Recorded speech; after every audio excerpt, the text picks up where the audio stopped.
sathi qoyingcwele usebenze ngathi ekseni uNkulunkulu othembekile. Sifisa nje thina simakade ukungaziphakamisi, kodwa mbona mana siphakamise lakhe igama.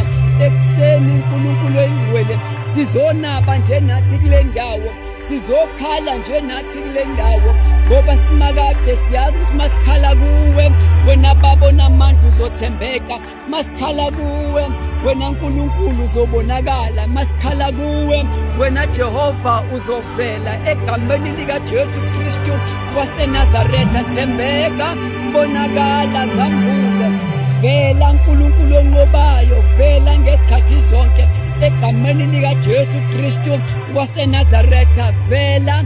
Baba wethonomusa kuba Jehova uzibonakalise egameni lika Jesu Kristu waseNazaretha. Siyabonga kuyenzeka, siyabonga kuyenzeka, siyabonga.